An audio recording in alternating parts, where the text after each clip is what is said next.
ሰላም በያላችሁበት እንዴት ውላችኋል ተመልካቾቻችን። ዜና ኢትዮጵያ በሁለተኛው ምዕራፍ ከ7 ሰዓት እስከ 8 ሰዓት ድረስ ከእናንተ ጋር ቆይታ ሊያደርግ ተጀመረ።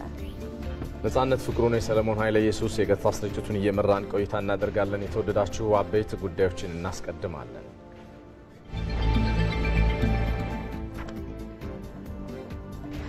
ጠቅላይ ሚኒስትር አብይ አህመድ ለንባብ ያበቋቸው መጽሐፍቶች አቅጣጫ ከመጠቆም ባለፈ ማህበራዊና ኢኮኖሚያዊ አበርክቶ እንዳላቸው ተገለጸ።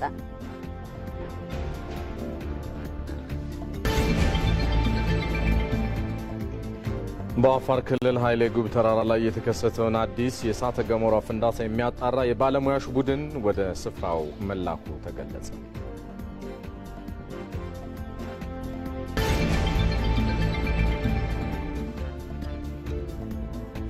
የመንግስት ተቋማት የአገልግሎት አሰጣጥ መሻሻል ለዘላቂ ለሰላም መረጋገጥ የድርሻቸውን እንደሚወጡ የወልዲያ አስተዳደር ገለጸ።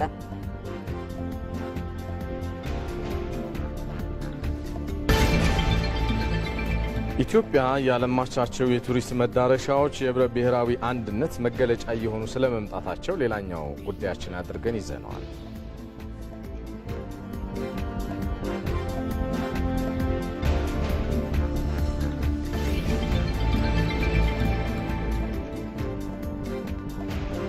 ከውጭ ዩክሬን ከሩሲያ ጋር ጦርነት ለማስቆም በተዘጋጀ የሰላም ስምምነት ላይ ከአሜሪካ ጋር የጋራ መግባባት ላይ መድረሷን አስታወቀች።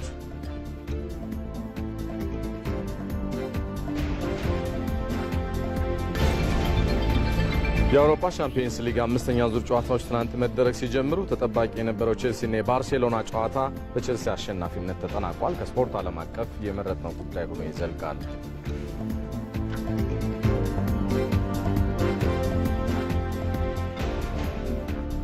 ተመልካቾች ዜና ኢትዮጵያ ከዚህ ከዋናው ስቱዲዮ በቀጥታ ወደ እናንተ ከሚደርሱ ዜናዎቻችን ባለፈ በቀጥታ መስመሮቻችን ባልደረቦቻችን ተገኝተው ተጨማሪ መረጃዎችን እያደረሱን ከኛ ጋር ቆይታ ያደርጋሉ። ሁለተኛው ዙር የአዲስ አበባ የፌዴራል ሰልጣኝ አመራሮች በመዲናዋ የሚገኙ የልማት ስራዎችን እየጎበኙ ይገኛሉ። ይህንን በተመለከተ አባዲ ወይናይ ተጨማሪ መረጃ የሚያደርሰን ይሆናል።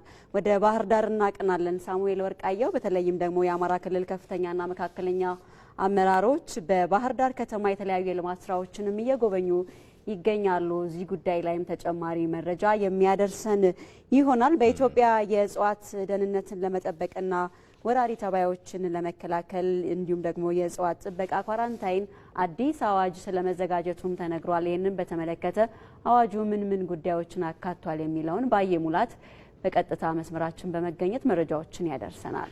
ለጠንካራ ሀገረ መንግስት ግንባታ ለብሔራዊ መግባባት መሰረት የሆኑ ሀገራዊ ጥቅሞችና ማንነቶች ላይ በአግባቡ ሊሰራ እንደሚገባ ተገልጿል። ይህንን የተመለከተ ጉባኤ በሰላም ሚኒስቴር አዘጋጅነት እየተካሄደ ነው የሚገኘው። የጉባኤን ዋና ሀሳቦች ባልደረባችን ሰናይት ብርሃኔ ከደቂቃዎች በኋላ የምታደርሰን ይሆናል። የአዲስ አበባ ከተማ አስተዳደር ወጣቶችና ስፖርት ቢሮ ኃላፊ በላይ ደጀን ዛሬ እንግዳችን ናቸው። በምናነሳው የአጀንዳ ዘገባችን ዙሪያ በተለይ የመደመር መጽሐፍት ከያዙት ዋና አንኳር ሀገራዊና ዓለም አቀፋዊ እሳቤዎች ባሻገር መጽሐፉም እየተሸጠ የተለያዩ የልማት ፕሮጀክቶች እየተገነቡበት ይገኛሉና ከዚህ ጋር ተያይዞ ከሳቸው ጋር ቆይታ የምናደርግ ነው የሚሆነው። ሰሞነኛው የአፋር ክልል እሳተ ገሞራን በተመለከተ በአዲስ አበባ ዩኒቨርሲቲ የጂኦፊዚክስ ስፔስ ሳይንስ እና አስትሮኖሚ ተመራማሪው ዶክተር ኤልያስ ሌዊም ከኛ ጋር ናቸው። ከደቂቃዎች በኋላ ለምላሽና ማብራሪያ የሚቀላቀሉን ይሆናል። አብራችሁን ቆዩ። ወደ ሀገር የሚገባውን ወደ ሀገር ያስገባው የህዝብ ትግል ያ ህዝብ ወደ ሀገር ውስጥ ያስገባቸው ኃይሎች ተመልሶ ያንን ህዝብ ነው ወደ ሰፊው እነዚህ ሰዎች ማንነታቸው ማወቅ ያስፈልጋል። ለምንድን ነው ነፍጥ ይዘው ለምንድን በጠመንጃ መታገል ፈልገው? ፖለቲካችን ነፍጥ ያነገበ ፖለቲካ ነው ወይ? ጫካው ስትገባ ባራዊት ህግ ነው የምትተዳደረው። ትገደላለህ፣ ትገላለህ፣ ትወድማለህ፣ ታወድማለህ። እዚህ ላይ ዘሎ ወደ ነፍጥ ያስወጣው ነገር ሌላ ምርጫ በሙሉ አልቆ ነው ወይ? አሜሪካ ነገር ልትኖር ትችላለህ፣ አውሮፓ ልትኖር ትችላለህ፣ የሰለጠነው ዓለም ላይ ልትኖር ትችላለህ። የሰለጠነው ዓለም ላይ ኖርክ ማለት ግን ሰለጠንክ ማለት አይደለም።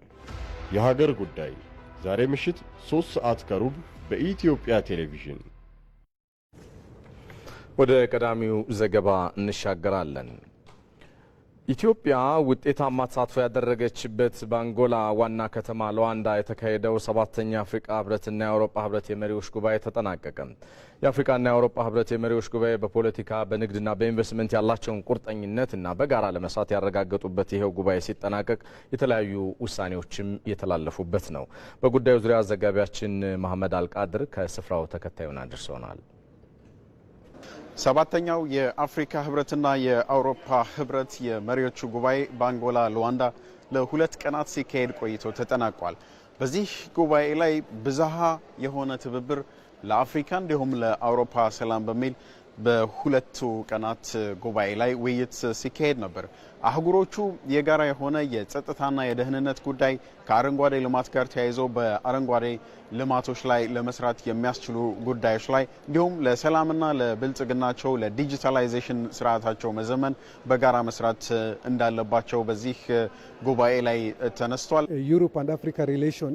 የአፍሪካና የአውሮፓ ህብረት ግንኙነትና ወዳጅነት የቆየ ነው። በዚህ ጉባኤ ላይ አፍሪካን ያስቀደሙ ገንቢ ሀሳቦች ተነስተዋል። የጋራ የሆኑ ጉዳዮቻችንና ፈተናዎቻችን በሆኑት የአየር ንብረት ለውጥ፣ ጽንፈኝነትን መዋጋትና ግጭቶችን መከላከል ላይ መስራት በሚቻልበት ጉዳይ ላይ መክረናል። የብዝሃ ትብብርን ተጠቅመን አፍሪካ በዓለም አቀፍ ተቋማት መወከል እንዳለባት አንስተናል። ይህ ጉባኤ ለአፍሪካ ጠቃሚ ነበር ማለት ይቻላል። ጉባኤው በሁለቱ አህጉራት በኩል እንደወትሮው ጤናማ ነበር። አህጉሮቹ በጋራ ፈተናዎችና እድሎቻቸው ላይ መክረዋል። 40 በመቶ የተባበሩት መንግስታት ድርጅት መቀመጫን የያዙት ሁለቱ አህጉራት ናቸው። የጋራ ትብብር ላይ መድረሳቸውም የዓለምን ፈተናዎች በጋራ ለማለፍ ይረዳል። በአፍሪካ የሚሆነው አውሮፓን ይጎዳል። አፍሪካም እንዲሁ የአውሮፓ ጉዳት ይጎዳታል። ዓለም እየገጠማት ያለውን ፈተና የትኛውም ሀገር ብቻውን አይወጣውም። ስለዚህ ትብብር ያሻል። በዚህ ጉባኤ የታየውም ይህ ነው። ኢትዮጵያ በኢፌዴሪ ፕሬዝዳንት ታዬ አጽቀሥላሴ በኩል በርካታ የሁለትዮሽ ንግግሮችን አድርጋለች። ከጉባኤውን ባሻገር በዚህ ጉባኤ ላይም የአፍሪካ ድርሻን በጸጥታው ምክር ቤት አሁንም ጥያቄ ተደርጎ በፕሬዝዳንት ታዬ አጽቀሥላሴ በኩል ተነስቷል። ከዚህም ባሻገር ሽብርተኝነትን ለመከላከል አህጉሮቹ በጋራ ሊሰሩ ይገባል ሚልንም ሀሳብ በዚህ ጉባኤ ላይ ፕሬዝዳንት ታዬ አጽቀሥላሴ ያነሱበት ነበር።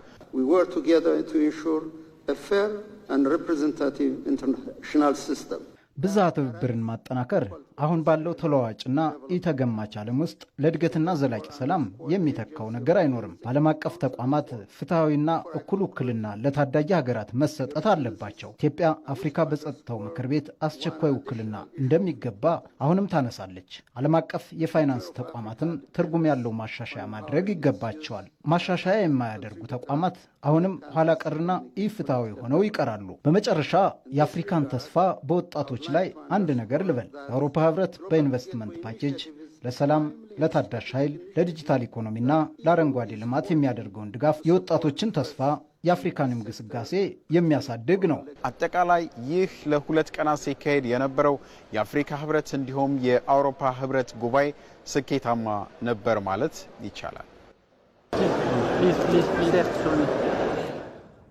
የኢትዮጵያ መንግስት የውጭ ጉዳይ ሚኒስትር የሆኑትን ዶክተር ጌዲዮን ጢሞቴዎስን የኮፕ 32 ተወካይ ፕሬዝዳንት አደረገ። ይህ ውሳኔ በተባበሩት መንግስታት የአየር ንብረት ለውጥ ማዕቀፍ መሰረት ኢትዮጵያ የኮፕ 32 አስተናጋጅ ሀገር መሆኗን ተከትሎ የመጣ ስለመሆኑ ተገልጿል። የጠቅላይ ሚኒስትር ጽሕፈት ቤት በማህበራዊ ትስስር ገጹ ላይ ባሰፈረው ጽሑፍ ዶክተር ጌዲዮን ከሀገር ውስጥ የስራ ኃላፊዎች ከተባበሩት መንግስታት አካላትና ዓለም አቀፍ አጋሮች ጋር በመተባበር የኮፕ 32 ዝግጅትን የሚመሩ ይሆናልም ብሏል። የኢትዮጵያ መንግስት የተባበሩት መንግስታት የአየር ንብረት ለውጥ ማዕቀፍ አባል ሀገራት ጉባኤውን ኢትዮጵያ እንድታዘጋጅ ኃላፊነት በመስጠታቸው ምስጋናውን አቅርቧል።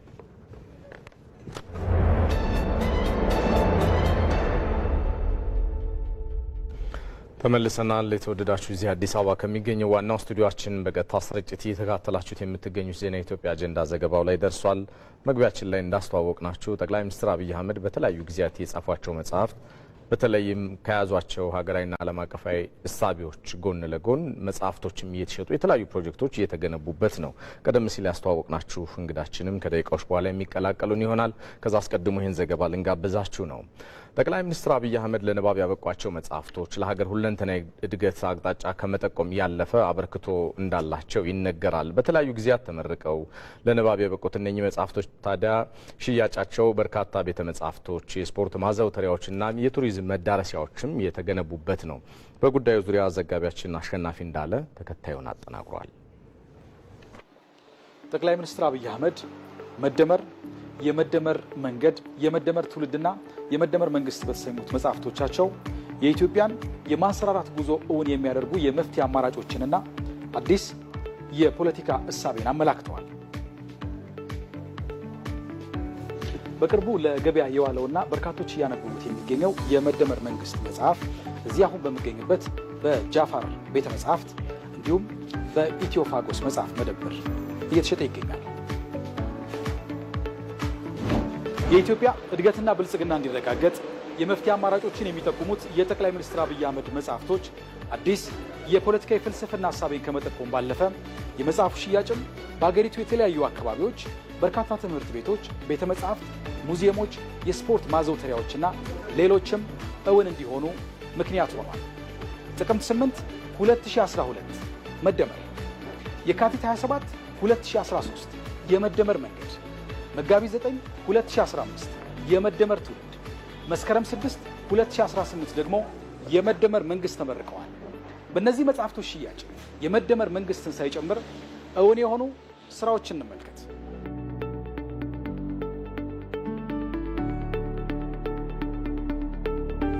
ጠቅላይ ሚኒስትር አብይ አህመድ በመጀመሪያ መጽሐፋቸው መደመር መግቢያ ላይ የዚህ መጽሐፍ ገቢ በገጠሪቱ ኢትዮጵያ ትምህርት ቤቶችን ለማስፋፋት የሚውል ነው ብለው እንዳሰፈሩት በርካታ ትምህርት ቤቶች እንዲገነቡ ምክንያት ሆኗል። ይህንን ኃላፊነት የተረከበው የቀዳማዊት እመቤት ጽሕፈት ቤትም ጠቅላይ ሚኒስትር አብይ አህመድ ባበረከቱት 110 ሚሊዮን ብር ማሰሮ ብርሃን፣ ኢፋሮጲ፣ ኢፋነዲ ጊቤ፣ ኦዲቦኩ፣ የረጋ አያት ባምቦ የተሰራው የሎሬት ጸጋዬ ገብረመድህን ሁለተኛ ደረጃ ትምህርት ቤትና የዲቦራ ፋውንዴሽን የልዩ ፍላጎት ትምህርት ቤቶችን አስገንብቷል። በቀሪዎቹ መጽሐፍቶች እውን የሆኑ ፕሮጀክቶችን ስንመለከት ደግሞ የጠቅላይ ሚኒስትር አብይ አህመድ መጽሐፍቶች መላው ኢትዮጵያውያንን በአንድም በሌላም መንገድ ተጠቃሚ ስለማድረጋቸው ማረጋገጫ ሆነው እናገኛቸዋለን። ከአዲስ አበባውን ጀምር። አዲስ አበባ ከጠቅላይ ሚኒስትር አብይ አህመድ መጽሐፍቶች ሽያጭ በተሰበሰበ ገንዘብ በሁሉም ክፍለ ከተሞች የተለያዩ የስፖርት ማዘውተሪያ ማዕከላትና የህፃናት መጫወቻዎች ተገንብተዋል። ወደ ሐረር ስናቀና በመደመር ትውልድ መጽሐፍ ሽያጭ የተገነባውን የሐረር ኢኮ ፓርክን እናገኛለን። በመጽሐፍቶቹ ሽያጭ ከተገነቡ ቤተ መጽሐፍት መካከል ደግሞ በመደመር ትውልድ መጽሐፍ ሽያጭ በድሬዳዋ እመርታ ቤተ መጽሐፍት፣ በደቡብ ምዕራብ ኢትዮጵያ የቦንጋ የመደመር ትውልድ ቤተ መጽሐፍት፣ የጋምቤላ የህዝብ ቤተ መጽሐፍትን መጥቀስ ይቻላል። በመደመር ትውልድ መጽሐፍ ሽያጭ ገቢ በሶማሌ ክልል ጎዴ፣ ደጋቡር፣ አራርሶና ጅግጅጋ ከተሞች እየተከናወኑ የሚገኙ 4 መለስተኛ ስታዲየሞች ግንባታ እየተከናወነ ነው። በመደመር ትውልድ መጽሐፍ ሽያጭ ገቢ የሚለማውን በማዕከላዊ ኢትዮጵያ የሚገኘው የጢያ መካነ ቅርስ፣ በቤንሻንጉል ጉሙዝ ክልል ከመደመር ትውልድ መጽሐፍ ሽያጭ በተገኘው ገቢ የተገነባው ሙዚየም፣ የአፋር የሱልጣን አሊሚራ ሀንፍሬ ቤተ መንግሥት እድሳትና ግንባታ የመደመር መጽሐፍቶች ውጤቶች ናቸው። እነዚህ በማሳያነት የጠቀስናቸው ስራዎች የጠቅላይ ሚኒስትር አብይ አህመድ መጽሐፍቶች አንድም ለትውልድ የሚሻገር አበርክቶ፣ አንድም የዛሬን የለውጥ ጉዞ ያቀና ፍሬ ማፍራታቸውን የሚያረጋግጥ ሆኖ እናገኘዋለን።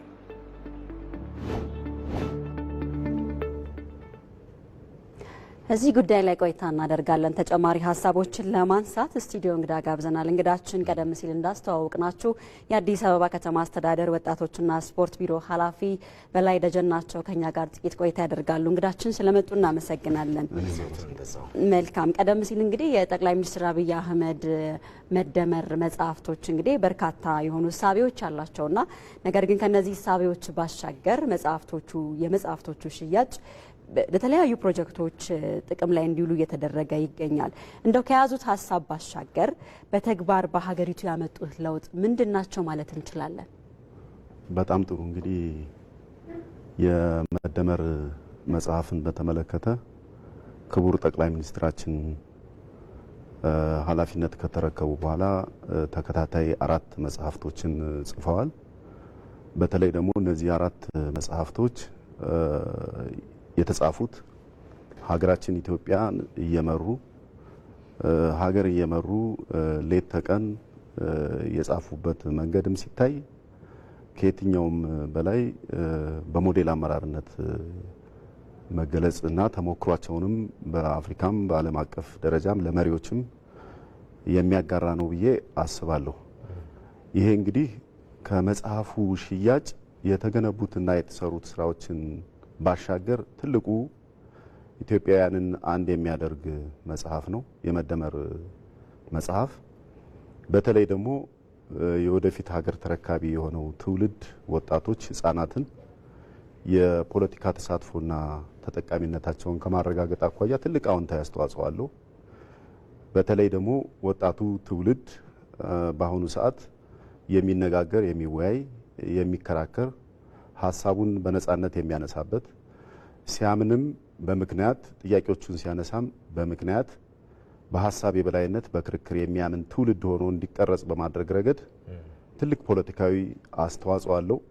በተለይ አሁን በሰለጠንበት ዘመን ከክልሉ አልፎ አህጉራዊ አስተሳሰብ እንዲኖረው ዓለም አቀፋዊ አስተሳሰብ ግሎባሊ እንዲያስብ በማድረግ ረገድ አሁን ላይ እየመጡ ያሉት የአብሮነት፣ የወንድማማችነት፣ የእህትማማችነትና ህብረ ብሔራዊነትን ከማጠናከር አኳያ የመደመር መጽሐፍ ትልቅ አስተዋጽኦ አለው ማለት ነው። አንዱ ከዚህ አኳያ በደንብ ምክንያቱም የአስተሳሰብ አንድነት ሲፈጠር፣ የአመለካከት አንድነት ሲፈጠር ተግባር ይፈጸማል ማለት ነው። በዚህ ረገድ ትልልቅ ለውጦች መጥተዋል። ፕሮጀክቶቻችንንም ስንመለከት እንግዲህ በተለይ ደግሞ እንደ አዲስ አበባም ስንመለከት በሁሉም ክልሎች ስንመለከት የመደመር መጽሐፍ በትክክልም በተጨባጭም የሀገር ባለቤት የሆነውን የወደፊት ሀገር ተረካቢ የሆነውን ትውልድ ማዕከል ያደረጉ ግንባታዎች ናቸው የተፈጸሙ ያሉት። በተለይ ደግሞ የእኛን ከተማ እንኳን እንደ ምሳሌ ብናነሳ የመደመር መጽሐፍ ሽያጭ ክቡር ጠቅላይ ሚኒስትራችን ለክብርት ከንቲባችን ካስረከበን በኋላ ለወጣቶችና ህጻናት የስፖርት ማዘውተሪያ ስፍራና የህጻናት መጫወቻ እንዲውል በማድረግ ሳቢ፣ ማራኪ እና ንጹህ የሆነ አካባቢ እንዲኖር በማድረግ አንፊዎችን በመገንባት ትልልቅ ቲያትር ቤቶችን ዓለም አቀፍ ስታንዳርዳቸውን የጠበቁ በመገንባት ስፖርታዊ እንቅስቃሴዎቹም ሁሉን አቀፍ እንዲሆኑ በማድረግ ረገድም ትልልቅ ታዳጊ ፕሮጀክቶችም እንዲፈጠሩ የማድረግ ትልቁ ግብ ደግሞ በሚቀጥሉት 10 ዓመታት አሸናፊ ብሔራዊ ቡድን እንዲፈጠር በማድረግ የተቀመጠው ግብ ታዳጊዎች ላይ፣ ወጣቶች ላይ ትልልቅ ፍሬ እያፈራ ነው ያለው። አሁን ማሳያው በቅርቡ የዩ70 ጨዋታ እየተደረገ ነው የካፍ ከተማችን ላይ። ከዚህ አኳያ እኛ ከተማ ላይ እንኳን ከ25ቱ ተጫዋቾች 17ቱ ታዳጊ ፕሮጀክት ላይ ያሉ ናቸው። ይሄ ላይም በመስራት ረገድ ያመጡት ለውጥ ከፍ ይላል። ከዚህ ላይ የመጣው ለውጥ ደግሞ በጣም በከፍተኛ ሁኔታ የስፖርት ማዘውተሪያ ስፍራ ከተማችን ላይ አልነበረም። በዚህ በበቂ ሁኔታ ከለውጡ በፊት ስንመለከት የነበረውና ከለውጡ በኋላ ደግሞ ስንመለከት 70% የሚሆነው የስፖርት ማዘውተሪያ ስፍራና የህፃናትና ወጣቶች መጫወቻ የተሰራው በእነዚህ 4-5 የለውጥ ዓመታት ነው። ይሄ ትልቅ ውጤት ያመጣው የመደመር መጽሐፍ ሽያጭ ብቻ ሳይሆን በአስተሳሰብም በአመለካከትም አመራሩም ላይ ህዝቡም ላይ ወጣቱ ላይ የፈጠረው ተጽዕኖ በጣም ትልቅ ነው። ሌላኛው እንግዲህ መታየት አለበት ብዬ የማስበው ከአጠቃላይም እንደ ሀገር ስንመለከት ከፕሮጀክቶች ባሻገር ሀገራዊ ምርታችን እንዲጨምር በማድረግ ረገድም በአስተሳሰብ ያመጣው ለውጥ ትልቅ ነው። በተለይ የአርሶ አደሩና የገጠር ትራንስፎርሜሽን በማረጋገጥ ረገድም ምርትና ምርታማነትን በማሳደግ ረገድም ባለፉት 5 ዓመታት ብቻ ስንመለከት ከዛ በፊት የነበረው የምርት ሁኔታና አሁን ስናነጻጽር በ5 እጥፍ ነው ያደገው። ስለዚህ አርሶ አደሩ ገበሬውና በሬው ከሚለው አልፎ በትክክልም ዘመናዊ አስተራረስ ዘዴን እንዲጠቀም በማድረግ ረገድም በትራክተር እንዲጠቀም ከማድረግም ትልልቅ ወጣቶቹ ላይ የፈጠረው ተጽዕኖም ትልቅ ነው። በእርግጥም መጽሐፉ በጣም ብዙ ሊዳሰሱ የሚችሉ ሀሳቦች ሊኖሯቸው እንደሚችል እንገምታለን። አራቱም ተከታታይ መጽሐፎች የኢትዮጵያን አሁናዊና መጻኤውን እድል ከዓለም አቀፍ ሀገራት የፖለቲካ ኢኮኖሚ ኃይል አሰላለፍ ጋር የዘየዱበት መንገድም ግሩም ሊባል የሚችል ነው። በመጽሐፍ ሽያጭ የተሰሩ ፕሮጀክቶች ማህበረሰቡን በመደገፍና የሀገርን ገጽታ በማሳደግ ረገድ ደግሞ እስኪ ገጽታቸውን እናያቸው። በእርግጥ ብዙዎቹ በመጽሐፍ ሽያጭ የተገነቡ ፕሮጀክቶችም ጠንካራ ተቋማት እንዲገነቡ በኢትዮጵያ ያበረከቱት አስተዋጽኦ ራሱን የቻለ ድርሻ አለው ብዬ ስላሰብኩኝ ነው ይህን ማንሳቴ በላይ። በጣም ጥሩ። እንግዲህ በመደመር መጽሐፍ የተገነቡ ፕሮጀክቶችን ስንመለከት ቅድም እንዳነሳሁት ሀገራዊ ፋይዳቸው በጣም ከፍተኛ ነው። ከዚህ አንጻር በተለይ ደግሞ የሚገነቡት ግንባታዎች በአጠቃላይ ፕሮጀክቶችን ስንመለከት ጥራታቸውን የጠበቁ ናቸው። በአጫጭር ጊዜ ውስጥ የሚጠናቀቁ ናቸው። በተለይ ደግሞ ፎከስ የሚያደርጉት ግንባታዎቹ ትውልድ ላይ ነው። ወጣቶች ላይ፣ ህፃናት ላይ፣ ሀገር ተረካቢ ትውልድ ላይ ነው። ከዚህ አንጻር የሚገነቡት ፕሮጀክቶች ራሱ ስንመለከት ከአመለካከትም ካስተሳሰብም አኳያ ያላቸው ፋይዳ በጣም ከፍተኛ ነው። ከዚህ አንጻር እንግዲህ ዋናው መሰረታዊ ችግር የነበረብን ወጣቶች የሚውሉባቸው አካባቢዎች ምቹ ባለመሆናቸው ምክንያት ለተለያዩ ጉዳቶች ይጋለጣሉ። ከዚህ አንጻር ስንመለከት ቆሻሻ ቦታዎች ላይ ነው የሚውሉት። የሚጫወቱባቸው አካባቢዎችም ጉራንጉር የበዛባቸው፣ አስፓልት ላይ በመጫወታቸው ደግሞ የትራፊክ አደጋ የሚደርስባቸው፣ ላይብረሪ እንደዚሁ ደግሞ የማንበቢያ ቦታዎችም ንጹህ ሳቢ ባለመሆናቸው ምክንያትም ደግሞ ብዙውን ጊዜ እዛ የማሳለፍ እድል አልነበራቸውም። ወጣቶች ለተለያዩ ጉዳቶች የሚዳረጉበት አልባሌ ቦታ የሚውሉበት ሁኔታም የነበረበት ሂደት ነው ያለው። አሁን እነዚህ የመደመር ትውልድ መጽሐፍ ተጽፈው ለነዚህ ፕሮጀክቶች በመዋላቸው ምክንያት ከአመለካከትና ከአስተሳሰብ አኳያ ትልቅ ፋይዳ ነው ያለው። ሁለተኛም የሚጫወቱበት አካባቢ በእጅጉ ነው የተቀየረው። ምክንያቱም ሳቢ ናቸው፣ ማራኪ ናቸው፣ ሁሉን አቀፍ ናቸው። ከዚህ አኳያ ለመሄድም የሚጓጉበት ሂደት ነው ያለው ማለት ነው። በኮሪደር ልማታችንንም ስንመለከት ከሱ ጋር አስተሳስረንም ስናይ ከዚሁ ጋር ተያይዞ እንደዚሁ ትልልቅ ፋይዳ ያላቸው ስራዎች ናቸው የሰሩትና በአጠቃላይ የመደመር ትውልድ መጽሐፍን ስንመለከት ፖለቲካዊ ፋይዳው በጣም ትልቅ ነው። ማህበራዊ ፋይዳውም ትልቅ አስተዋጽኦ አበርክቷል። በአጠቃላይም ከኢኮኖሚ አኳያም ትልልቅ የስራ እድሎችን እየፈጠረ ለወጣቶችም ያለበት አጠቃላይም ደግሞ ስናይ የኛ የመደመር መንግስት ደግሞ ዓለም አቀፋዊ ሁኔታውን ያገናዘበ እቅድ የቁጥቁጥ ሳይሆን በተለይ ደግሞ ባለፉት ስርዓታት የነበሩትን መልካም ነገሮች የሚደምር የነበሩትን ህጸጾች ደግሞ የሚያርም እቅድ አቅዶ ዋይድ በጣም ትልቅ ብሮድ የሆነ እቅድ አቅዶ እየተንቀሳቀሰ አሁን ከነበረው ስርዓት ጋር ሳይሆን ውድድሩ ዓለም አቀፋዊ ሁኔታውን ማዕከል ያደረገ እና እዚህ በመፍጠን በመፍጠርና በመዝለል የሀገራችንን የለውጥ ጉዞ በማሳደግ በተለይ ደግሞ የተቀመጠውን ግብ የአፍሪካ የብልጽግና ተምሳሌት ሀገራችን እንድትሆን የመደመር መጽሐፍ ትልቅ አዎንታዊ አስተዋጽኦ ያለው መሆኑን ማየት ይቻላል። ሰፊ ቆይታ ነው ያደረግነው። የአዲስ አበባ ከተማ አስተዳደር ወጣቶችና ስፖርት ቢሮ ኃላፊ በላይ ደጀን ለጊዜዎትም ሰፋ ላለው ማብራሪያዎትም አብዝተን ነው የምናመሰግነው። እኔም አመሰግናለሁ።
የደሞዝ ክፍያ በሲቢኢ ብር ለሚቀበሉ ደንበኞች አሁን ሁሉም ቀሏል። በሲቢኢ ብር ፕላስ በኩል እስከ 4 ወር ደሞዝ ብድር በአንድ ወስደው ያሻዎትን ቀን የደሞዝ ቀን ያድርጉት።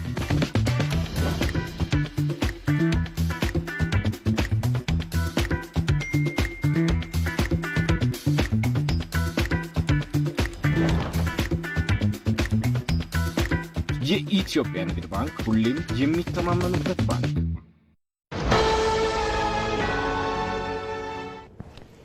ተመልካቾች ከኢትዮጵያ ቴሌቪዥን የሚተላለፍላችሁን ዜና ኢትዮጵያ ከመላው ኢትዮጵያ እየተከታተላችሁ ትገኛላችሁ። ከኛ ጋር ስላላችሁ እናመሰግናለን። ወደ ሌሎች ዜናዎቻችን እናልፋለን። በአፋር ክልል ኃይሌ ጉባ ተራራ ላይ የተከሰተውን አዲስ የእሳተ ገሞራ ፍንዳታ የሚያጣራ የባለሙያዎች ቡድን ወደ አካባቢው መላኩ ተገለጸ። የክልሉ መንግስት ጉዳዩን የሚያጣሩ የሰመራ ዩኒቨርሲቲ የስነ ምድር ባለሙያዎች ወደ ስፍራው ስለመላኩም ነው የተነገረው። ሁሴን አህመድ በዚህ ጉዳይ ላይ ተጨማሪ ዘገባ አለው። በአፋር ክልል የሚገኘውና የማያንቀላፋው የኤርታሌ እሳተ ገሞራ በተደጋጋሚ ምልክቶችን ሲያሳይ መቆየቱ የሚታወስ ነው። ከወራት በፊት በተለያዩ 4 ቦታዎች ላይ መጠነኛ የሆነ ጭስና ብናኝን የቀላቀለ ፍንዳታዎችን አድርጓል። ከቀናት በፊትም በኤርታሌ ተራራ ቅርብ ርቀት ላይ በሚገኘው ኃይል ጉብ በሚባለው ተራራ ላይ ከወትሮው በተለየ መልኩ አዲስ ፍንዳታን አስከትሏል። ፍንዳታው ሲከሰት በአፍዴራ ወረዳ የመሬት ንዝረት ጭስና የፍንዳታው ብናኝ በመጠኑም ቢሆን ድንጋጤ የፈጠረ ሆኗል። የእሳተ ገሞራው ክስተት በጊዜ ሂደት ከፍተኛ የሆነ የቱሪስት መስህብ ያለው ቢሆንም በመጀመሪያ ጊዜ ሲፈጠር ከፍተኛ ስጋት ያለው በመሆኑ ጥንቃቄ የሚሻው ጉዳይ ነው። አሁን ላይ የፍንዳታው ብናኝና ጭስ እየቀነሰ ቢገኝም በአካባቢ በሚገኙ ህብረተሰብና ቱሪስቶች ላይ ጉዳት እንዳያስከትል መንግስት ወደ አካባቢው የአደጋ ስጋትና ጤና ባለሙያዎችን በመላክ የጥንቃቄ ስራ እየሰራ ይገኛል። ከአዲሱ ፍንዳታ በተጨማሪ ነባሩ የኤርታሌ እሳተ ገሞራ ብዙ ጊዜ አለት ሆኖ የነበረ ቢሆንም አዲሱን ፍንዳታ ተከትሎ በተደጋጋሚ ድምፅ እያሰማም ይገኛል። በኃይሌ ጉብ ተራራ ላይ የተከሰተው ፍንዳታ በአይነቱ ለየት ያለ ሲሆን ጭስና ብናኙ ከኢትዮጵያ አልፎ ሌሎች ሀገራት ላይ መታየቱ እየተገለጸ ነው። ይህ የተከሰተው አዲሱ ፍንዳታ ዓመታት በኋላ ለመጀመሪያ ጊዜ የተከሰተ ፍንዳታ ስለመሆኑ እየተነገረም ይገኛል። ወደ ስፍራው የሰመራ ዩኒቨርሲቲ የስነ ምድር ባለሙያዎች መላኩም ተገልጿል። ለኢቲቪ ሁሴን መሐመድ ከኤርታሌ። እዚህ ጉዳይ ላይ ልናቆያችሁ ነው። የተወደዳችሁ የአፋር አሁናዊ ነባራዊ ሁናቴን በተመለከተ ተጨማሪ ምላሽና ማብራሪያ ሊሰጡን በአዲስ አበባ ዩኒቨርሲቲ የጂኦፊዚክስ ስፔስ ሳይንስ እና አስትሮኖሚ ተመራማሪው ዶክተር ኤልያስ ሌዌ እዚህ ስቱዲዮአችን ናቸው። መጠነኛ ቆይታ ይኖረናል። ዶክተር ለጊዜዎት እናመሰግናለን። እንኳን ደህና መጡ። እንኳን ደህና ቆያችሁ። አሁን ላይ የተፈጠረው ክስተት ምንድነው የሚነግረን ከሚለው ብንጀምር መቼም ከዚህ በኋላ ሊመጣ የሚችለውን ሀሳብም እንደ አንድ ተመራማሪና ፊዚስት ብዙ ነገር ያጫውቱናል ብለን እናስባለን። ከዚህ ጥያቄ እንጀምር። ጥሩ። አሁን የተከሰተው ፍንዳታ ከዚህ በፊት እንግዲህ ካለፈው ሐምሌ ጀምሮ የመሬት መንቀጥቀጥ እዛ አካባቢ ላይ ስንመዘግብ ከርመናል። ይሄ እንግዲህ እዚህ ጋር እንደምናየው ኤርታሌ ተራራ ከላይ እናያለን። ኃይሌ ጉቢ የምትባለው አሁን ፍንዳታ የተካሄደባት እዚህ ታች የምናያት ቦታ ናት። ከኤርታሌ 11.6 ኪሎ ሜትር ወደ ደቡብ ምስራቅ የተቀመጠች ተራራ ናት።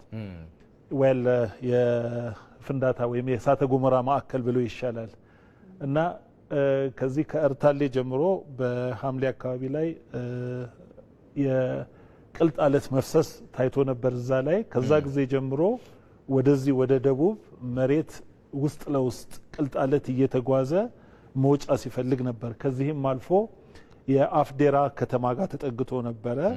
ነገር ግን ወደ ላይ ሳይወጣ ቆይቶ ወደ ታች ተመልሶ ገብቶ ነበረ። እንግዲህ ሆኖ ምንድነው ካለፉት 10 ቀናት ጀምሮ እንደገና መሬት መወጣጠር እያሳየች ነበረ። በታህሳስ 14 ቀን ከ9 ሰዓት ከጠዋቱ 4 ሰዓት ከ56 እስከ 5 ሰዓት ተኩል ባለው ጊዜ ውስጥ ለምን 4 ሰዓት ከ56 ላይ የበረሩ ሳተላይቶች ምንም መረጃ አላነሱም ነበረ። ግን 5 ሰዓት ተኩል ላይ የበረሩ ሳተላይቶች እዛ ላይ ፍንዳታ እንደጀመረ ጠቅሰዋል። ከዛ በፊት ግን ከአፋር ክልልም ፍንዳታውን የሰው ሰዎች በሩቅ ፍንዳታና ጭስ ይታያል ብለው መረጃ አቀብለውን ነበረ እና ያ ነው። ዶክተር የዚህ ክስተት ቀጣይነትና ስፋቱን መግለጽ ይቻላል? እንዴት ይገለጻል?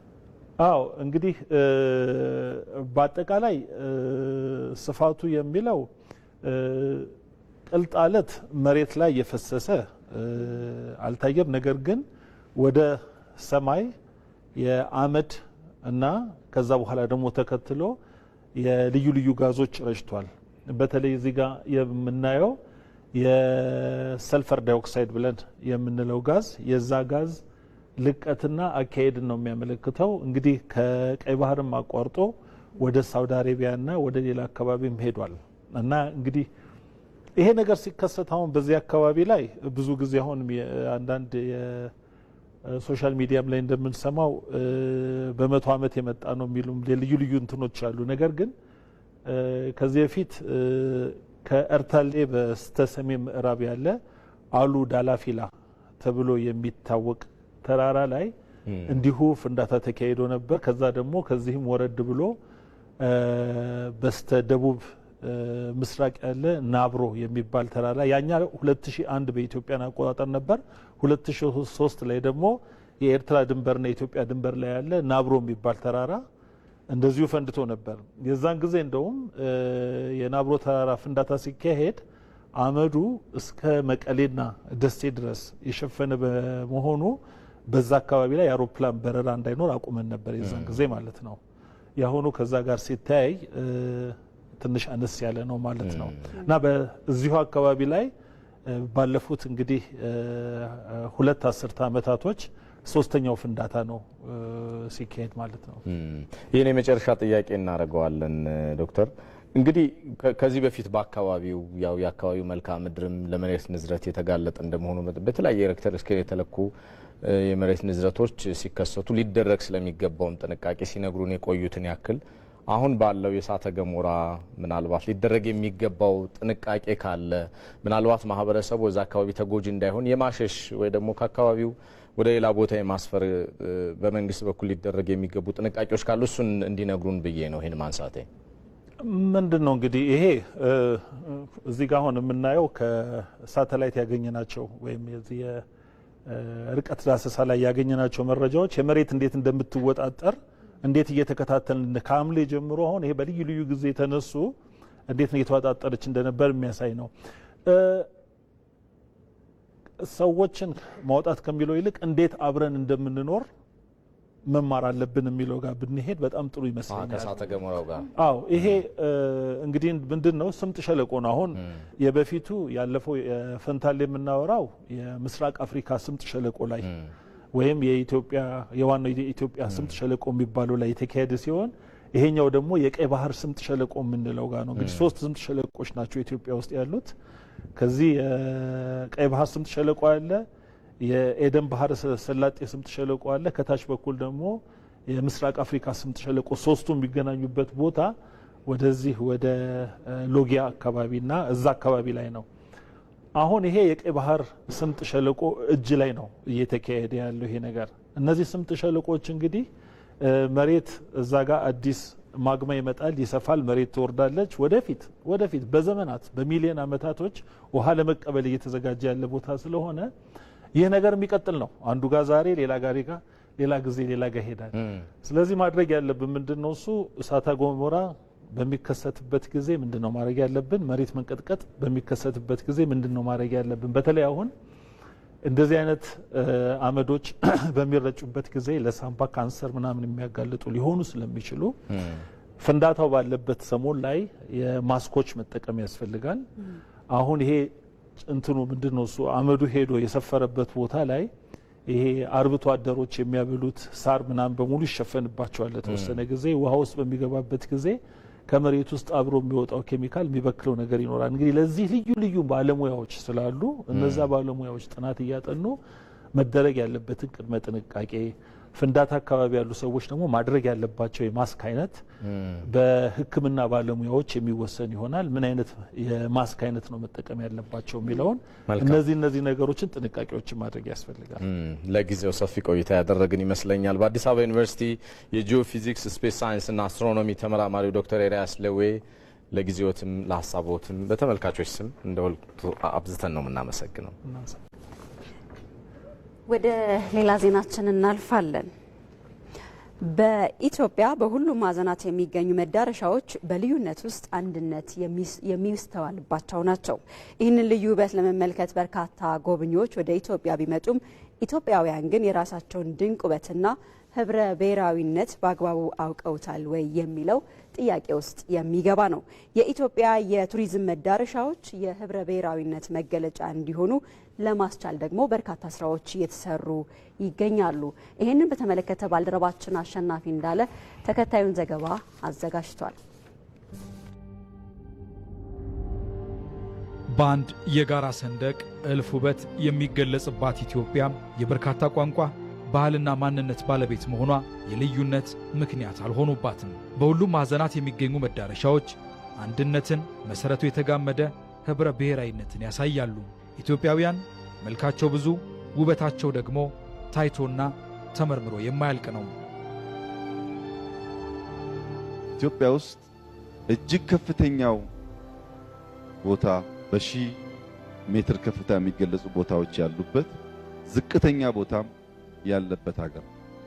ወደ ሰሜን ተራሮች ወደ ባሌ ተራሮች ወጥተን የምናየውን ከፍታ ወደ አፋር ደግሞ ስንወርድ በዝቅታ እናያለን። እጅግ ሞቃቱ፣ እጅግ ቀዝቃዛው፣ እጅግ ከፍታው፣ እጅግ ዝቅታው እንዲሁም ደግሞ ከዚያም ባሻገር በመካከለኛ ነገር ሊገለጡ የሚችሉ እጅግ አስደማሚ ቦታዎች ኢትዮጵያ ውስጥ አሉ። ኢትዮጵያን አውቀን አንጨርሳት፣ አይተን አንጠግባት። እነዚህ የቱሪዝም መዳረሻዎች በብዝሃነት ውስጥ የጋራ እሴት የሚገለጥባቸው ብቻም አይደሉም። የሰሜኑ ከደቡቡ፣ የምዕራቡ ከምስራቁ ስር መሰረታቸው አንድ፣ ያስተሳሰራቸው ደግሞ ደምና አጥንት መሆኑን ሕያው ምስክር ሆነው የሚያገለግሉ እንጂ። ለምሳሌ የአክሱም ስልጣኔ ውስጥ በጣም ብዙ ህዝቦች ነበሩ። የሮሃ ስልጣኔ ውስጥ የጎንደር ስልጣኔን፣ የሸዋ ስልጣኔን፣ የጅማ ስልጣኔን፣ ወደታች ብትሄድ የከፋን፣ የዳውሮን ስልጣኔ፣ የሃዲያን፣ የጉራጌን፣ የሐረሪን፣ አፋርን፣ ወደ ምስራቅ ስትሄድ የሶማሌ፣ እነዚህን ሁሉ ህዝቦች ስልጣኔ ውስጥ ብትሄድ የሌላ ህዝብ አስተዋጽኦ የሌለበት የለም። የሌላ ህዝብ አስተዋጽኦ ከአንዱ ቦታ ወደ ሌላ ቦታ ቢያንስ በሶስቱ ምክንያቶች ያልሄደ ህዝብ የለም። አንዱ በሃይማኖት ምክንያት፣ ሁለተኛ በንግድ ምክንያት፣ ከዛ ሶስተኛው ደግሞ በተለያዩ የተፈጥሮ ምክንያቶች። ስለዚህ አንድነታችን ህብረ ብሔራዊነታችንን ሳይጠቀልለው፣ ህብረ ብሔራዊነታችን አንድነታችንን ሳይከፋፍለው፣ አንድነቱ የመተሳሰሪያ ጠንካራ አቅም ሆኖ ህብራዊነቱ ልዩ ልዩ ሆነን እንደ ጥለት የመዋቢያ ወይም የተለያየ ጸጋ ባለቤት የመሆኛ ጌጥ ሆኖ የኖርንበት ነው። ለዚህ እውቅና መስጠት። ከቅርብ ዓመታት ወዲህ የቱሪዝም ዘርፉን ይበልጥ ለማዘመን በተሰሩ ስራዎች ከመላው ዓለም የኢትዮጵያን ድንቅ ውበት ለመመልከት የሚከንፉ ጎብኚዎች ቁጥር እየላቀ ቢመጣም ኢትዮጵያውያን ግን የራሳቸውን ውበት በሚገባ አውቀውታል? የህብረ ብሔራዊነታቸው ምስጢርስ አስተውለዋል ወይ የሚል ጥያቄ ይነሳል። ለዚህም ነው ልዩነትን የሚያርቁ ብርታት የሚሆን የኋላ የጋራ ታሪክን የሚያወሱና የኢትዮጵያንን እልፍ ውበት የሚያሳዩ መዳረሻዎችን መመልከት አብሮነትና ፍቅርን ለማጎልበት በመፍትሄነት የሚቀርበው።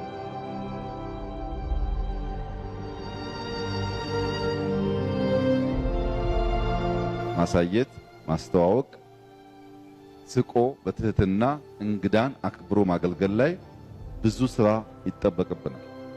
እነዚህን ነገሮች ብናሟላ ኢትዮጵያ ከውጭ የሚመጡ ብቻ ሳይሆን በሀገር ውስጥ ቱሪዝም ብቻ ብዙ ሀብት ልታገኝ ትችላለች።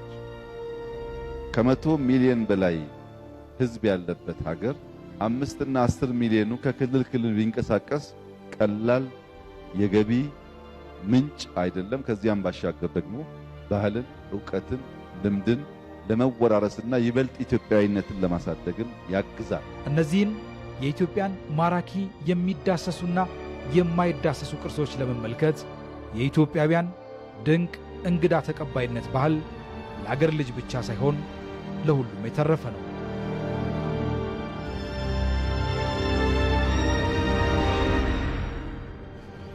ይህ በዚህ እንዳለ ወንድማማችነትና መቀራረብን በመፍጠር ህብረ ብሔራዊ አንድነትን ለማጽናት እርስ በርስ መተዋወቅ የሚያስችሉ ሁናቴዎችን መፍጠር የግድ እንደሚል ይነገራል። የሀገር ውስጥ ቱሪዝምም አንዱ የሌላኛው ማንነት ባህልና እሴት እንዲተዋወቅም ይረዳል።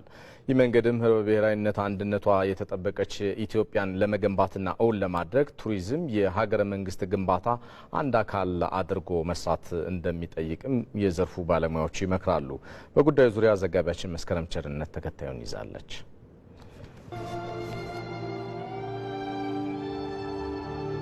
ብዝሃ ማንነት ባህልና ቋንቋ መገለጫዋ በሆነው ኢትዮጵያ ህብረ ብሔራዊ አንድነቷን አስጠብቆ ለመጓዝ እርስ በእርስ መተዋወቅ ግድ ይላል። ለዚህ ደግሞ የሀገር ውስጥ ቱሪዝም መንገዱ ነው። በሀገራችን የትኛውም አቅጣጫ ብንጓዝ የገዘፈ ታሪክ፣ ማንነት፣ ባህል፣ ቋንቋ እንዲሁም እሴት ያለው ህዝብ አለ።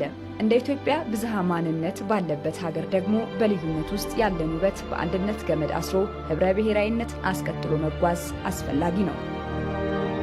እኔ ያለኝ የቋንቋ ባህል ሌላ ካለው የቋንቋ ባህል ጋር የማበላለጥ ጉዳይ የለውም። ባህሪው ያንቺን አክብሮ ያንቺን ወዶ ባንቺ ባህል ውስጥ እሱን ከቶ የመኖር እሴት ነው ባህል የሚባለው፣ ቱሪዝም የሚባለው። ቱሪዝም የሚሸጠው እሱ ነው። አንድ ባህል አለ፣ እዛ ባህል ውስጥ የሆነ ባህል ያለው ሰው መጥቶ የዛ ባህል አካል እንዲሆን ማድረግ ነው የሚሰራው። ስለዚህ የሆነ ሰው ከሆነ ቦታ ሲንቀሳቀስ የዛ ልዩነት ባለቤትም ነው የሚሆነው፣ በልዩነቱ የሚደምቀውም የሚዋበውም እሱ ነው የሚሆነው። ኢትዮጵያ ደግሞ ለዚህ ምቹ ነች። ምክንያቱም በጣም በርካታ ብሔር ብሔረሰቦች፣ በርካታ ቋንቋዎች፣ በርካታ አመጋገቦች፣ በርካታ ስነ ምህዳሮች፣ በርካታ የተለያዩ እሴቶች ያሉበት። እርስ በእርስ በልኩ አለመተዋወቅ ባለፉት ዘመናት ከአንድነት ይልቅ ልዩነት ጎልቶ እንዲወጣም ያደረገ ነው።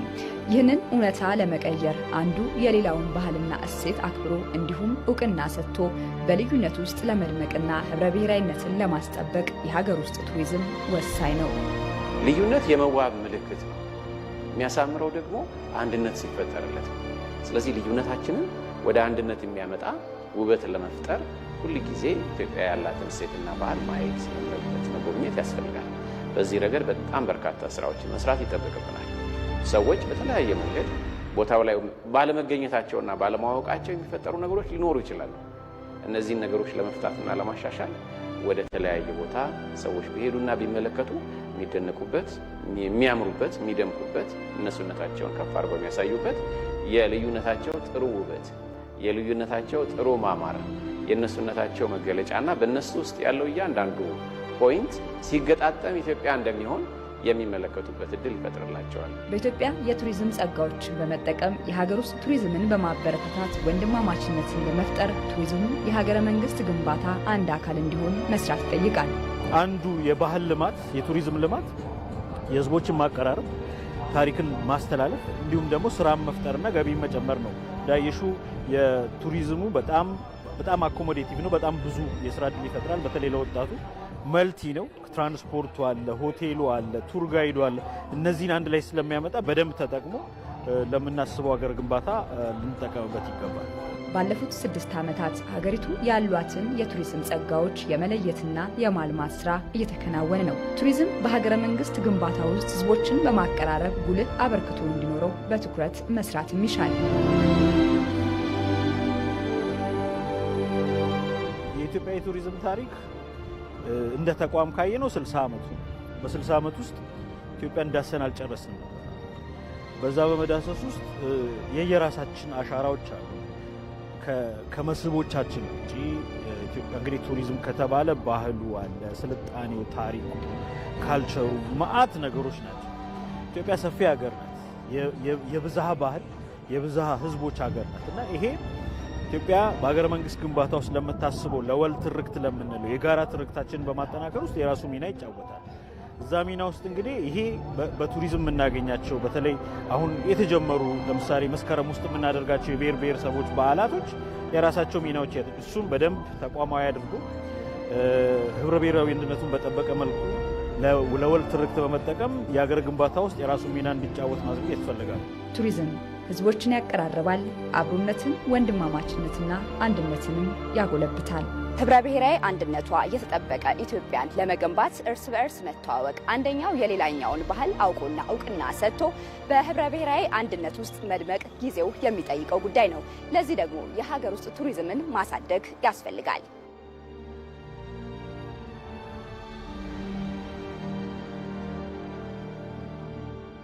ተመልካቾች ከኢትዮጵያ ቴሌቪዥን የሚተላለፍላችሁን ዜና ኢትዮጵያ እየተከታተላችሁ ትገኛላችሁ። አሁን ደግሞ በቀጥታ መስመሮቻችን ባልደረቦቻችንን አግኝተን ወደምናደርሳችሁ መረጃ እንሻገራለን። የሁለተኛው ዙር የአዲስ አበባና የፌዴራል ሰልጣኝ አመራሮች በመዲናዋ እየተከናወኑ የሚገኙ የልማት ስራዎችን እየጎበኙ ይገኛሉ። እዚህ ጉዳይ ላይ ቆይታ እናደርጋለን። በስፍራው የሚገኘው ባልደረባችን አባዲ ወይናይ በተጨማሪ የተመለከታቸውን እንዲሁም ደግሞ አስተያየቶችን አሰባስቦ ተጨማሪ መረጃዎችን የሚያጋራን ይሆናል። አባዲ እንዴት ውለሃል? በተለይ ደግሞ አንተ በምትገኝበት አካባቢ ምን የልማት ስራዎች ተጎበኙ? የጎብኚዎቹ አስተያየትስ ምን ይመስላል? የሚለውን መረጃዎችን ብታካፍለን።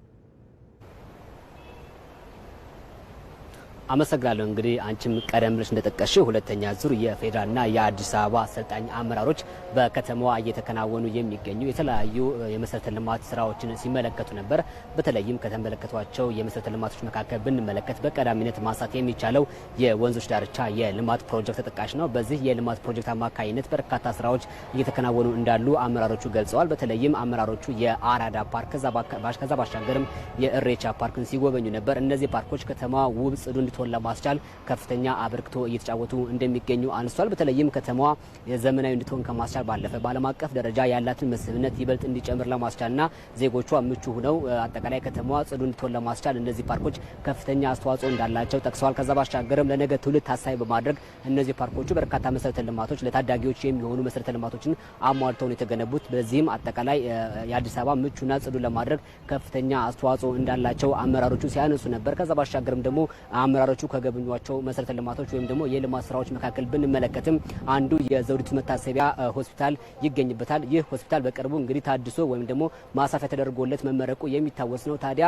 ተገልጋዮች በቀላሉ አገልግሎት እንዲያገኙ ለማስቻል ከዛ ባሻገርም በሆስፒታሉ ከዚህ ቀደም ሲኖር የነበረውን መጫነቅ ከማስቀረት አኳያ እንዲሁም ደግሞ ተገልጋዮች ፈጣን የሆነ አገልግሎት እንዲያገኙ ከማስቻል አኳያ ይህ ሆስፒታል ከፍተኛ አስተዋጽኦ እያበረከተ እንደሚገኝ ተጠቅሷል ማለት ነው። ከዛ ባሻገርም ሌላው የተመለከቱት ነገር ምንድነው ካለን የአዲስ መሶብ የአንድ መስኮት ማዕከል አገልግሎት ተጠቃሽ ነው። ይህ ደግሞ የአንድ ማዕከል አገልግሎት በተለይም በከተማዋ የሚሰጡ የተለያዩ አገልግሎቶች በአንድ እንዲያገኙ ለማስቻል ከዛ ባሻገርም በከተማዋ ያለውን የዲጂታል ስርዓት ይበልጥ ለማጠናከርና ለማፋጠን አይነተኛ ሚና እየተወጣ እንደሚገኝ አንስተዋል። ከዚህ በፊት ተገልጋዮች በተለያዩ ተቋማት እየሄዱ ያገኙት የነበረውን አገልግሎት በአንድ ማዕከል አማካኝነት እያገኙ መሆኑና ይህ ደግሞ ከተማዋ ይበልጥ ዘመናዊ እንድትሆን ከዛ ባሻገርም ለነዋሪዎቿ ምቹና ቀላል የሆነ አገልግሎት ተደራሽ ለማድረግ ከፍተኛ አስተዋጽኦ እንዳለው ሲያነሱ ነበር ማለት ነው። እንግዲህ በስልጠናው አማካኝነት በተለይም በዘርፎች ላይ ያለውን እምርታ ይበልጥ እንዴት ማጠናከር ይቻላል የሚሉ ስልጠና ላይ ትኩረት ተደርጎ ሲሰጥ ነበር። በግብርና፣ በቱሪዝም ከዛ ባሻገርም በኢንዱስትሪና በከተማ ልማት ላይ በርካታ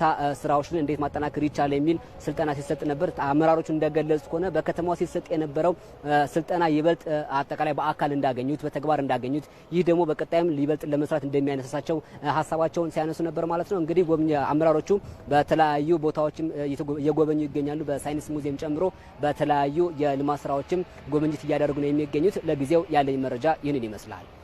አባዲ ስለ መረጃዎችህ እናመሰግናለን። ዜናዎቻችን እንደቀጠሉ ናቸው። የአማራ ክልል ከፍተኛና መካከለኛ አመራሮች በባህር ዳር ከተማ የሚገኙ የተለያዩ የልማት ስራዎችን ተዘዋውረው እየጎበኙ ነው። በከተማው የመስክ ምልከታ እየተደረገባቸው ከሚገኙ የልማት ስራዎች መካከልም አምራች ኢንዱስትሪዎችና ሌሎችም ፕሮጀክቶች ይገኙበታል። ይህንን ሁነት እየተከታተለ የሚገኘው ዘጋቢያችን ሳሙኤል ወርቃየው ከስፍራው ተጨማሪዎችን ሊያጋራን በቀጥታ መስመራችን ላይ ነው የሚገኘው። ሰላም ላንተ ሳሙኤል፣ እንደምን ቆየህ? አመራሮቹ በከተማዋ ከዜናው ባሻገር የጎበኟቸው የልማት ስራዎች፣ ፕሮጀክቶች፣ ኢንዱስትሪዎች የትኞቹ ናቸው? ምን መልእክትስ አስተላለፉ የሚለውን ንገረን እስኪ። ጥሩ አመሰግናለሁ። በመደመር መንግስት እይታ የዘርፎች እምርታ በሚል መሪ ሀሳብ እንግዲህ በአማራ ክልል ከፍተኛና መካከለኛ አመራሮች ባለፉት ቀናት ስልጠናዎችን ሲከታተሉ ቆይተዋል። ከዚሁ ስልጠና ጎን ለጎን ወይም ከዚህ ስልጠና ባሻገር ደግሞ በዛሬው ዕለት በባህር ዳር ከተማ እየተከናወኑ የሚገኙ የልማት ስራዎችን ነው ሲጎበኙ የቆዩት ማለት ነው። ከነዚህም መካከል በተለይ በባህር ዳር ከተማ የተሰማሩ አምራች ኢንዱስትሪዎች ተጠቃሽ ናቸው። እንደ ባህር ዳር ከተማ አስተዳደር ወደ 268 የሚደርሱ የተለያዩ አምራች ኢንዱስትሪዎች ተሰማርተው የተለያዩ ምርቶችን እያመረቱ ይገኛሉ። በተለይ ከቅርብ ጊዜያት ወዲህ ደግሞ እንደ ሀገርም በአምራች ኢንዱስትሪዎች ላይ ሰፊ ትኩረት ተሰጥቷል።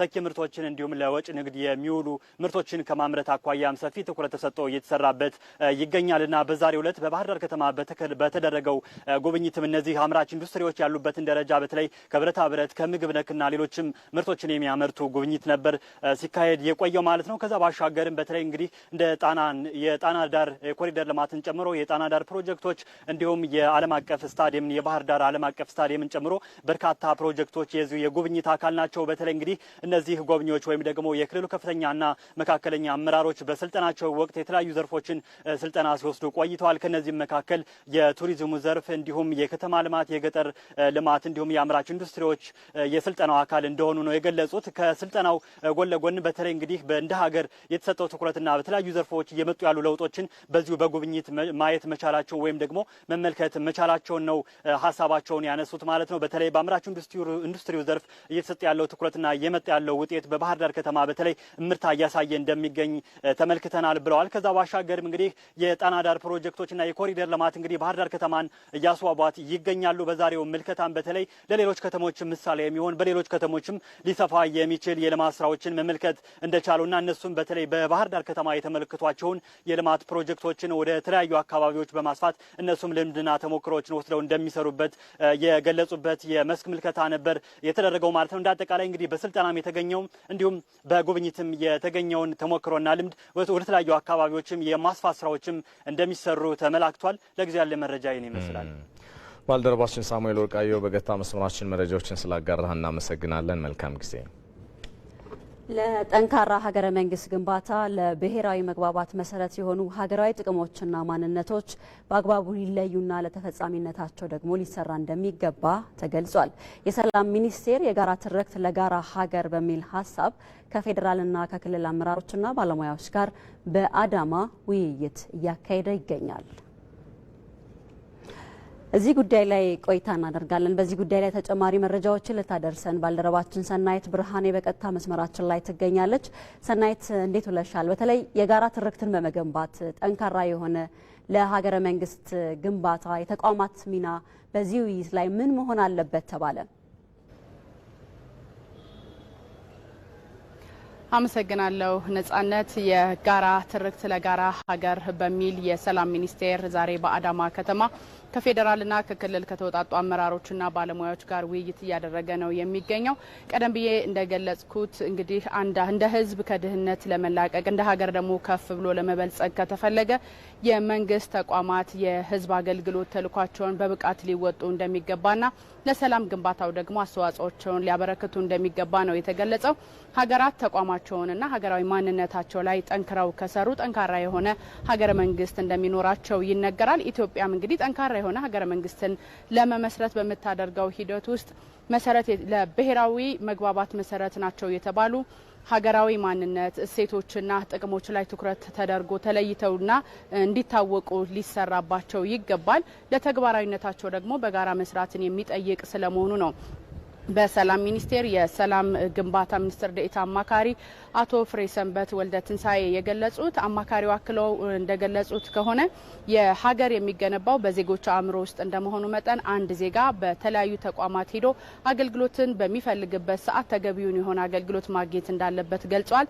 ነገር ግን ተገቢ የሆነ አገልግሎት ማግኘት ካልቻለ ሰላም ሊኖረው እንደማይችል፣ ያ ሰላምን ያጣበት ጉዳይ ደግሞ ከራሱ አልፎ ወደ ማህበረሰብ ከማህበረሰብ ሲሻገርም እንደ ሀገር ከፍተኛ ከፍተኛ የሆነ ችግርን ይዞ ሊመጣ ስለሚችል ተቋማት አገልግሎት አሰጣጣቸውን ሊፈትሹ እንደሚገባ ገልጸዋል። ከዚህ ባሻገር እንደ ሀገረ መንግስትን ለመገንባት ጠንካራ ለማድረግ የወል የሆኑ ትርክቶችን በማጠናከር ብሔራዊ የሆነ መግባባትን ለመፍጠር የተለያዩ ስራዎች እየተሰሩ ይገኛሉ። በተለይ ደግሞ አሁን ላይ ያለውን ሰላም ዘላቂ ለማድረግ እየተሰሩ ያሉ ስራዎች በርካታ መሆናቸውን ያነሱት ደግሞ የሰላም ሚኒስትር ዶክተር ከሬዲን ተዘራ ናቸው። እሳቸው እንደገለጹት ከሆነም እንግዲህ በአሁኑ ሰዓት ሰላምን ለመገንባት የተለያዩ ስራዎች በተለያዩ አካባቢዎች እየተሰሩ እንዳሉ አንስተዋል። ከተለያዩ የፖለቲካ ፓርቲዎች ከሃይማኖት አባቶችና ከማህበረሰቡ ጋር የተለያዩ ውይይቶች እየተደረጉ በተለይ ነጣጣይ ከሆኑ ትርክቶች በመውጣት አንድ የሚያደርገንን የጋራ የሆኑ ትርክቶች ላይ ትኩረት በሚያደርጉ ስራዎች ላይ በተለይም ደግሞ የግንዛቤ ማስጨበጫ ስራዎች በስፋት እየተሰሩ ስለመሆናቸው አንስተዋል። ለጊዜው ያለኝ መረጃ ይህንን ይመስላል። ሰናይት፣ ስለ መረጃዎችሽ እናመሰግናለን። እንቀጥላለን። ዘገባዎቻችንም ይቀጥላሉ። በኢትዮጵያ የእጽዋትን ደህንነት ለመጠበቅና የወራሪ ተባዮችን ለመከላከል ሲባል የእጽዋት ጥበቃና ኳራንታይን አዲስ አዋጅ እየተዘጋጀ ነው። ረቂቅ አዋጁ ሲጸድቅ ታዲያ የሰብል ምርታማነትን ለመጨመርና የጸረ ተባይ ኬሚካሎችን ለመቆጣጠር እንደሚያግዝም ታምኖበታል። በሕዝብ ተወካዮች ምክር ቤት የግብርና ጉዳዮች ቋሚ ኮሚቴ በእጽዋት ጥበቃና ኳራንታይን ረቂቅ አዋጅ ዙሪያ ግብዓት ለማሰባሰብ ከባለድርሻ አካላት ጋር ውይይት እያካሄደ ይገኛል። እዚህ ጉዳይ ልናቆያችሁ ነው የተወደዳችሁ። ይህንን ሁነት እየተከታተለ የሚገኘው ዘጋቢያችን ባዩ ሙላት ከስፍራው ተጨማሪዎችን ሊያጋራን በቀጥታ መስመራችን ላይ ነው የሚገኘው። ባዩ እንደምን ቆየ? ሰላም ላንተ። ረቂቅ አዋጁ ለመሆኑ የእጽዋትንና ብዝሃ ሕይወትን ለመጠበቅ ምን ምን ጉዳዮችን ይዟል የሚለውን ነገር ንገረን እስኪ። አመሰግናለሁ። የግብርናው ዘርፍ በሀገራችን ኢኮኖሚ በተለይም ደግሞ በሀገር ውስጥ ጠቅላላ ምርት ከፍተኛ ድርሻ እንዳለው ይነገራል። በቁጥር ሲገለጽ ወደ 32.2 በመቶ ድርሻ እንዳለው የግብርና ሚኒስቴር መረጃ ያመልክታል። ከግብርናው ዘርፍ ደግሞ የእጽዋት ዘርፉ ከፍተኛ ድርሻ እንዳለው ነው። በተለይም ደግሞ ወደ 60 በመቶ ያክል ድርሻ አለው ነው የተባለው። በተለይ ሰብል፣ እጽዋት፣ የእጽዋት ውጤቶች በግብርናው ዘርፍ ትልቅ ሚና እንዳላቸው ነው የተገለጸውና እነዚህን መጠበቅ ወይም እጽዋትን መጠበቅ ደግሞ የሀገሪቱን ኢኮኖሚ እድገት መጠበቅ፣ የምግብ ዋስትናን መጠበቅ እንዲሁም ደግሞ እጽዋትን በምግብነት የሚጠቀሙ ወይም ደግሞ የሚመገቡ እንስሳትንም እንዲሁ መጠበቅ እንደሆነ ነው የሚነገረውና ይህን አስመልክቶ ኢትዮጵያ ለዚህ ዘርፍ አዲስ አይደለችም። በ1963 ዓ.ም ማለትም ከ55 ዓመት በፊት ጀምሮ የእጽዋት ጥበቃና ኳራንታይን ሕግ አውጥታ የእጽዋትን ደህንነት ስትጠብቅ ቆይታለች ማለት ነው። ነገር ግን ይህ ሕግ 55 ዓመታት በመሆኑ ወይም ደግሞ ረጅም ዓመት በማገልገሉ ከዓለም አቀፍ ሕጎች አንጻር አዳዲስ የተባዮች እንዲሁም ደግሞ የእጽዋትን ደህንነት አደጋ ላይ የሚጥሉ ጉዳዮች በመከሰታቸው በማሻሻሉ አዲስ የረቂቅ አዋጅ መውጣቱን ነው ዛሬ በሕዝብ ተወካዮች ምክር ቤት የሰማነው ማለት ነው። የሕዝብ ተወካዮች ምክር ቤት የግብርና ጉዳዮች ቋሚ ኮሚቴ የእጽዋት ጥበቃና ኳራንታይን ረቂቅ አዋጅ ላይ ግብዓትን ለማሰባሰብ እንዲሁም ደግሞ አዋጁን ለማዳበር ከባለድርሻ አካላት ጋር ዛሬ ውይይት አድርጓል ማለት ነው። በዚህ ውይይት ደግሞ የግብርና ጉዳዮችን የሚመለከቷቸው የመንግስት ተቋማት፣ የዩኒቨርሲቲ ከፍተኛ ተመራማሪዎች፣ የግብርና ዘርፍ የሚሰሩ የግል ድርጅቶችና የእርዳታ ተቋማትም እንደዚሁ ተካተዋል ማለት ነው። እንግዲህ በዚህ መድረክ ላይ እንደሰማነው ከሆነ ረቂቅ አዋጁ የኢትዮጵያን የሰብልና የምግብ ዋስትናን ለማረጋገጥ ከፍተኛ ሚና አለው ነው የተባለው። በተለይም ደግሞ ሰብሎችና እጽዋቶች ከውጭ በሚመጡ ተባዮች፣ አገር ውስጥም ባሉ ተባዮች በከፍተኛ ደረጃ ይጠቃሉ። ከውጭ የሚመጡት የተባሉት ገና ከሀገር ውስጥ ያልገቡ ነገር ግን ከፍተኛ የሆነ ስጋት ያለባቸው በተለያዩ ከምርምር ጋር በተያያዘ ከግብርና መሳሪያዎች፣ ከእቃዎች እንዲሁም ደግሞ ከሌሎች ከልባስ ጨርቆች ጭምር ከዚህ ጋር በተያያዘ የሚገቡ አሉ።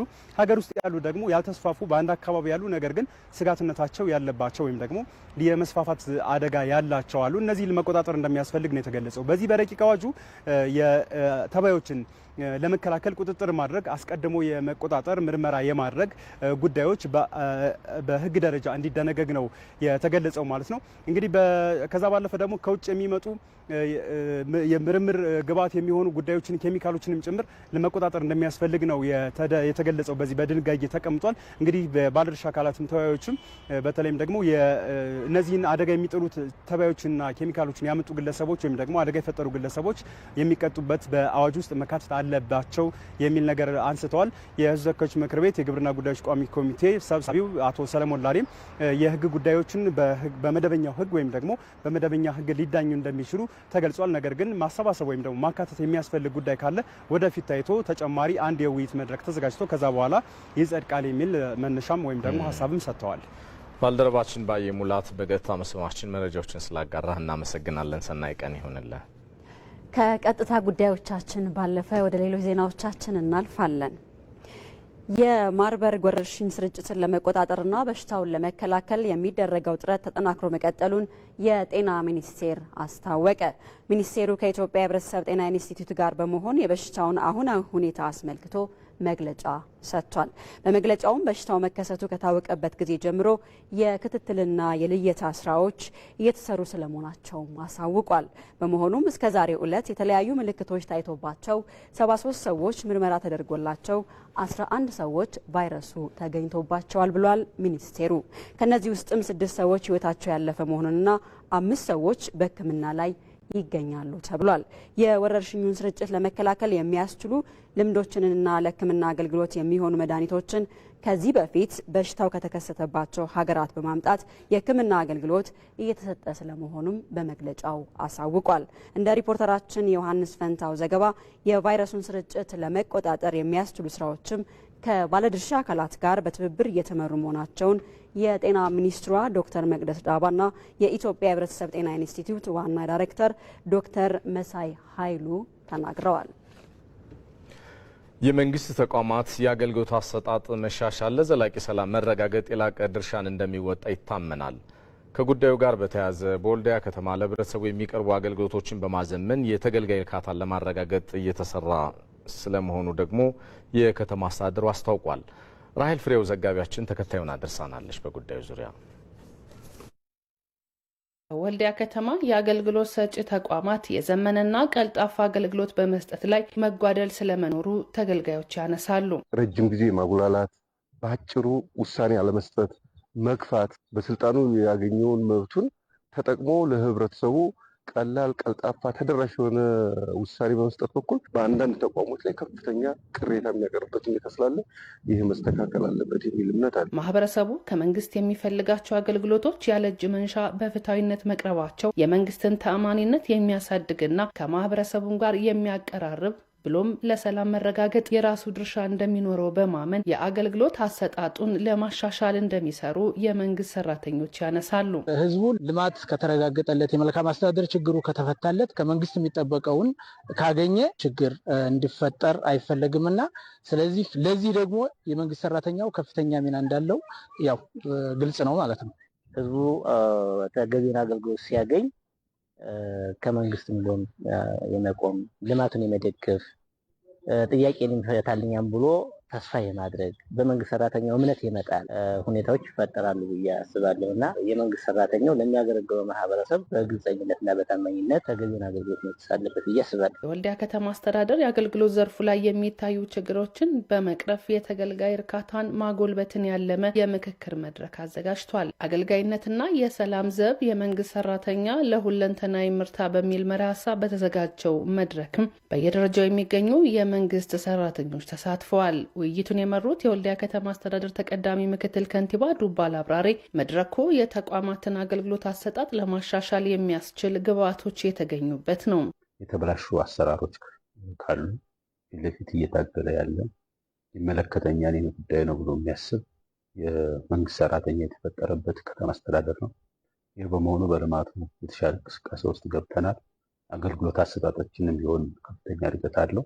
እንደ ልማቱ ደግሞ የመልካም አስተዳደር ችግሮች የሚታዩባቸውን በደንብ በጋራ ሆነን የሚታገል መልክና ሲዝ የሚል አስተያየት የተሰጠበት ስለሆነ ስራዎቻችንን እየሰራን እንከኖቻችንን ደግሞ እያስተካከልን የምንሄድበት የተሻለ ግብዓት የተገኘበት መድረክ ነው። አስተዳደሩ መሬትን ጨምሮ ቀልጣፋና ዘመናዊ አገልግሎት የሚፈልጉ የአገልግሎት ዘርፎችን በመለየት በትኩረት እንደሚሰራም አስገንዝበዋል። የመሬት ዘርፉን በተመለከተ የተለያዩ ክሶች፣ አቤቱታዎች የሚበዛበት ስለሆነ ይህንን ደግሞ ወደ አመራር ወስደን የጋራ አድርገን ኮሚቴ አቋቁመን አጣርተን ለማስተካከል እንሰራ ይሆናል። እንደ አሚኮ ዘገባ በመድረኩ የተቋማት የስራ ኃላፊዎችና በየደረጃው የሚገኙ ሰራተኞች የተገኙበት ነው። ተመልካቾች አሁን ደግሞ ወደ ውጭ ዜናችን እናልፋለን። ዩክሬን ከሩሲያ ጋር ጦርነትን ለማስቆም በተዘጋጀ የሰላም ስምምነት ላይ ከአሜሪካ ጋር የጋራ መግባባት ላይ መድረሳቸውን አስታውቃለች። የዩክሬኑ ፕሬዝዳንት ቮሎዶሚር ዘለንስኪ ከሩሲያና አሜሪካ መሪዎች ጋር የሚደረገው ውይይት በዚህ ሳምንት እንዲከናወን ፍላጎት እንዳላቸው የገለጹ ሲሆን በሰላም እቅዱ ላይ ከአሜሪካ ጋር መግባባት ላይ መድረሳቸውን ፕሬዝዳንቱ አሳውቀዋል። ፕሬዝዳንት ዶናልድ ትራምፕም የሰላም እቅድ ሰነዱን በመያዝ ከዩክሬን ጋር የተደረሰውን መግባባት እንዲያስረዳ ልዩ መልእክተኛቸውን ስቲቭ ዊስኮቭን ወደ ሞስኮ እንደሚልኩም ታውቋል። በመጨረሻም ስፖርት። የአውሮፓ ሻምፒየንስ ሊግ የአምስተኛ ዙር ጨዋታዎች ትናንት መደረግ ሲጀምሩ ተጠባቂ የነበረው የቼልሲና የባርሴሎና ጨዋታ በቼልሲ አሸናፊነት ተጠናቋል። ማንቸስተር ሲቲ በሜዳው በጀርመኑ ክለብ ባየር ሊቨርኩሰን ተከታታይ ሽንፈት አጋጥሞታል። ሀና ታሪኩ ዝርዝሩን ይዛለች።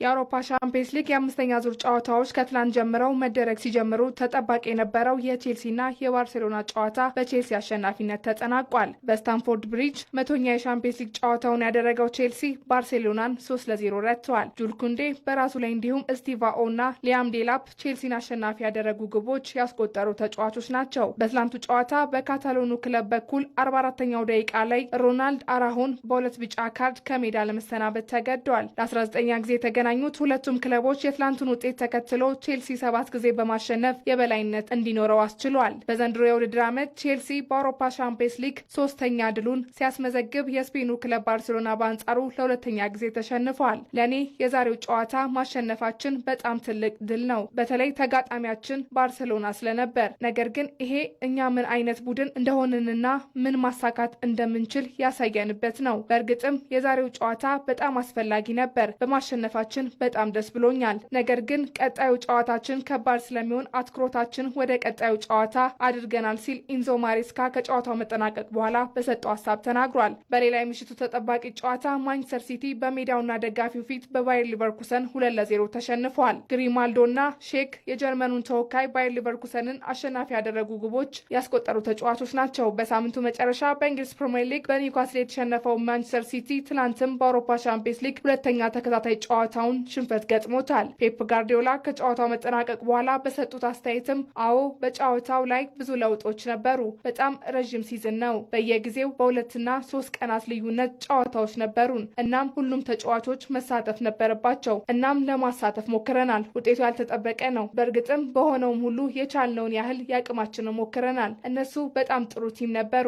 እንኳን ደስ አላችሁ ማለት ፈልጋለሁ። ለሽንፈቱም ኃላፊነቱን እኔ ወስዳለሁ። ሁሉንም ተጫዋቾች ለማሳተፍ ሞክረናል።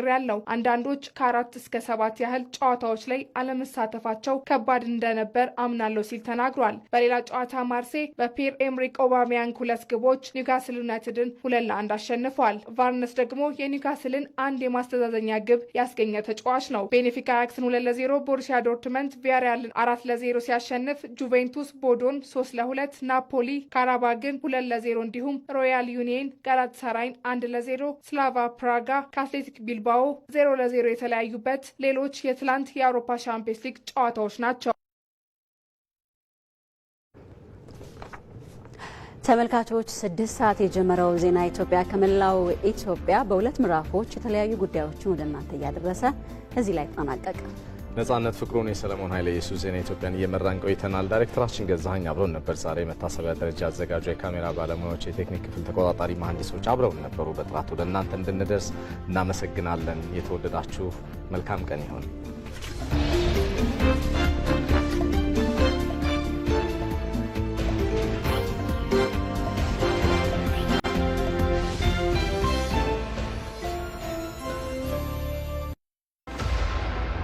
ወደ ሀገር የሚገባውን ወደ ሀገር ያስገባው የህዝብ ትግል፣ ያ ህዝብ ወደ ሀገር ውስጥ ያስገባቸው ኃይሎች ተመልሶ ያንን ህዝብ ነው ማለት ነው። ሰፊው ህዝብ እነዚህ ሰዎች ማንነታቸው ማወቅ ያስፈልጋል። ለምንድን ነው ነፍጥ ይዘው ለምንድን በጠመንጃ መታገል ይፈልጋሉ? ፖለቲካችን ነፍጥ ያነገበ ፖለቲካ ነው ወይ? ጫካው ስትገባ በአራዊት ህግ ነው የምትተዳደረው። ትገደላለህ፣ ትገላለህ።